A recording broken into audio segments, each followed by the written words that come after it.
This video is sponsored by Squarespace.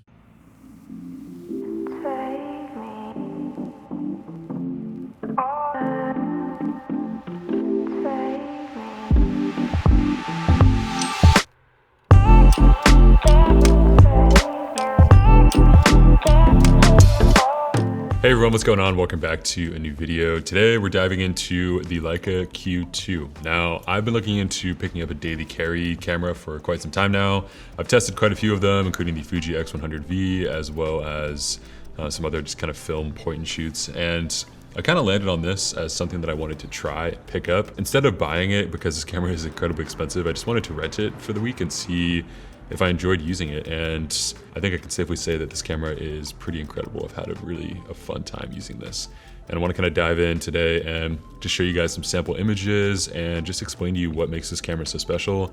And if I see this potentially fitting into my kind of everyday carry scenario. So let's get into the video.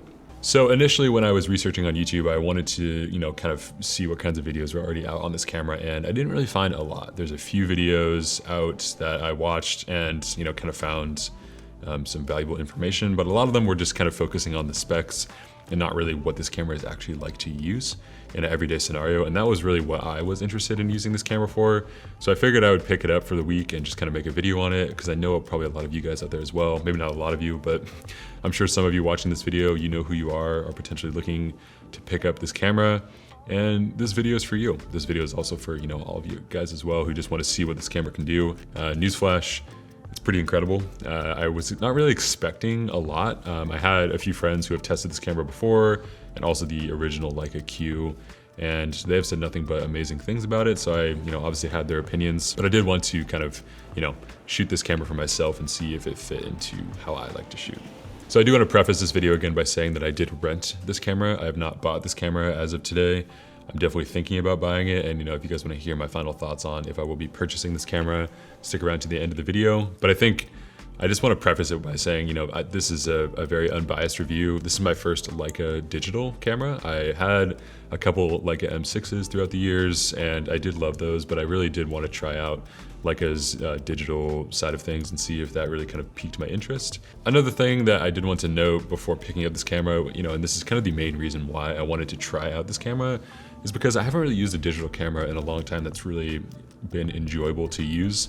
I think my EOS R5 is an incredible camera, and I shoot a lot of work stuff with that camera, but I want just a small camera that I can bring around and shoot my life with.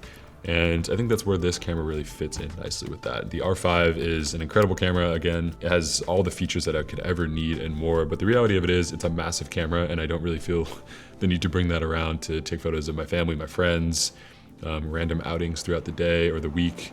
And something like this really kind of makes a lot of sense for that. It's so tiny and compact, and that was originally kind of what piqued my interest before deciding to rent this camera for the week.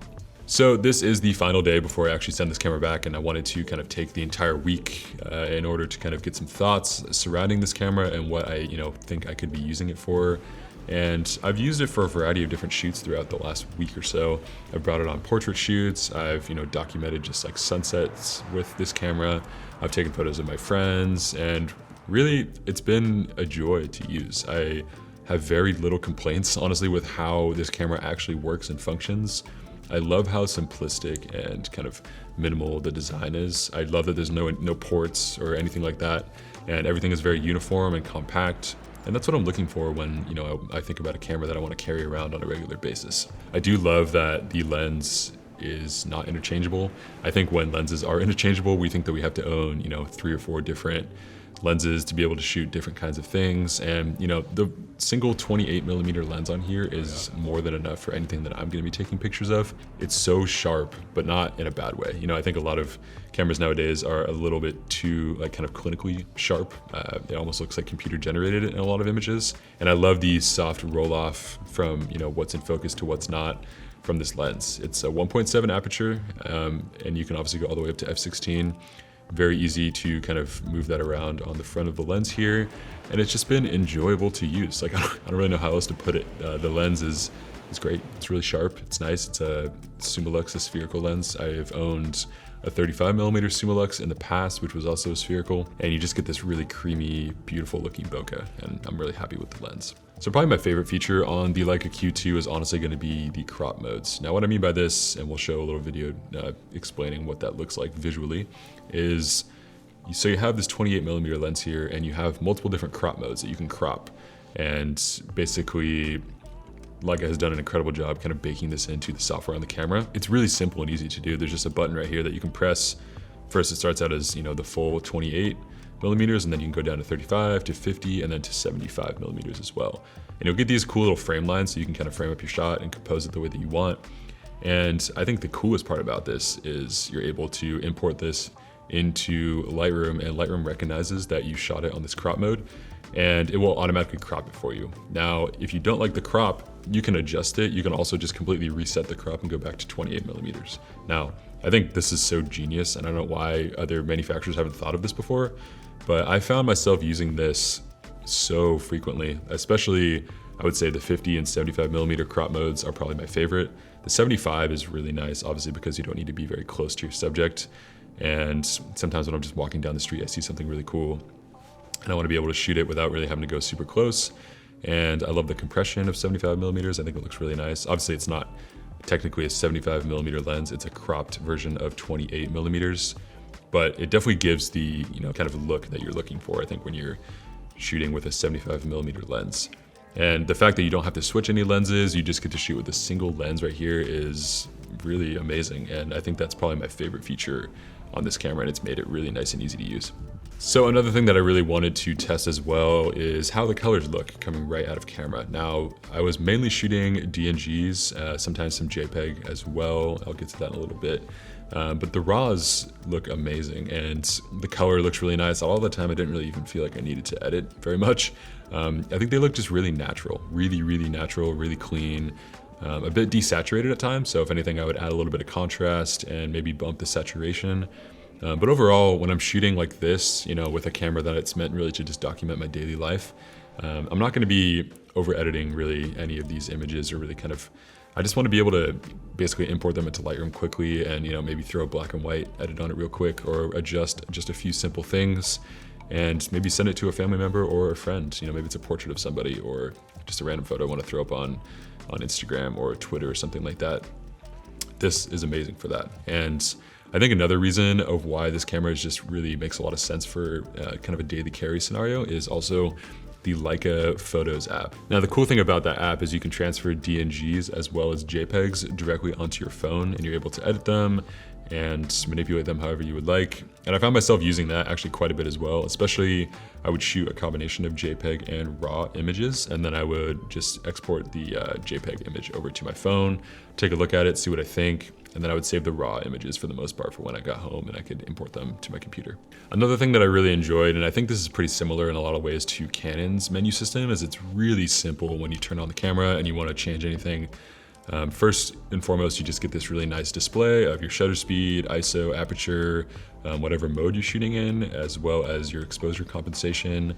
And it just makes it really easy to use. I love that it's a touchscreen as well, and it's really intuitive. Nothing's really too complicated.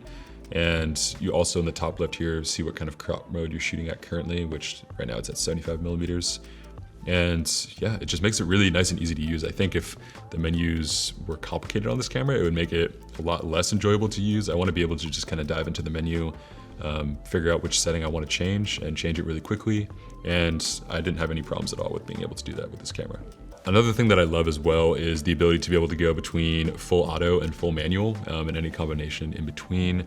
So here on the aperture dial, you can kind of click it all the way over to auto mode right here where it says A. And that will obviously just take care of your aperture, and the camera will just kind of pick whatever it thinks is right for the specific scene.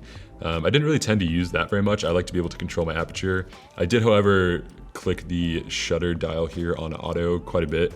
And I would usually mess around with the ISO, sometimes throwing that on auto as well, and just kind of having like an aperture priority set up here. And then the cool thing is right here, you can kind of move this and it change your exposure compensation. So if I wanted to, you know, shoot a stop underexposed or a stop overexposed, It made it really easy to do that. I found that that was probably the quickest way to get clean images with this camera, was basically just being able to control the aperture, control my depth of fields. And, for example, if I'm shooting a portrait, I'm gonna shoot, something closer to wide open versus maybe a landscape image where I'm gonna shoot maybe like an f8 or an f11. And I found that that worked really well. I really honestly have no complaints with how that works. Everything just feels very compact and uniform and feels very solid. Like it feels like a really solid, beautiful, well-made camera. And that's what obviously Leica is known for. And I want to preface this again by saying this camera is probably not for most of you guys watching this video, or me necessarily. I just wanted to give this camera a shot, and I really enjoyed my time with it.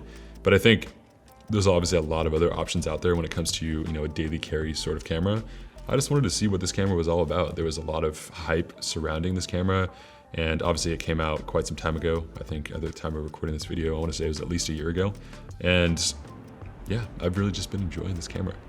So some of you are probably watching this video and wondering if I'm going to cover the video specs of this camera. Honestly, I don't even know what they are. I don't really even care to look at the video specs. I would never really shoot video on this camera. I'm assuming it can probably do 4K, but I don't know. Like if I bought this camera, that's really just not what I would be using it for ever. You'd buy this camera for the incredible optics and the amazing lens and the 47 megapixel sensor. All that stuff is really exciting to me. It's not really necessarily the video specs that would excite me too much. I have other cameras that can record video. I think for a lot of people, they'd be picking this camera up, honestly, again, as just a way to document their life. Obviously, if you're documenting your life with 47 megapixels, that's gonna be expensive. And this camera is no different. I think I've found some used ones on like Facebook groups and stuff like that for about anywhere between $4,000 and $4,500. But I think brand new, these things with tax are about $5,500. So pretty pricey, obviously, but I think you do get a lot for that price, and you're getting, an incredible build quality that Leica is known for. And this Summilux lens alone, I don't even know exactly how much a 28mm Summilux lens is, but it has to be up there. For the price of that single lens, you could also get obviously just a camera with that as well. And that's, I think, what really enticed me. It seems like a good deal in terms of Leica cameras. Obviously, Leicas are incredibly expensive, but there's something about this camera that just is really enjoyable to use. And I haven't really had too many hiccups using this camera. Overall, it's felt really natural to use. And I think that's what makes it so exciting. I want this camera to feel like, just an extension of myself in a way. Like I wanted to be able to just pick this camera up, take a photo really quickly, and also the ability to be able to give this camera to other people and have them take photos as well. Maybe I want to, give it to my dad so he can take a picture of me or something like that. I want to be able to do that, and the fact that you can throw it into full auto mode and all you have to do is just tell them how to press the shutter button, that is also really nice as well. So I think the combination of professional features with the ability to also go full auto mode if you want to, in such a compact and uniform design, I really think just makes a lot of sense for me. And you guys are probably wondering if I'm gonna be picking this camera up. Not at this very moment. I'm gonna wait a little bit and see kind of how the prices fluctuate if they do. But I definitely know that I want one of these at some point. I'm just not gonna be buying it immediately. So definitely stay tuned. Probably in the next several months, I'm sure I'll be picking one of these up.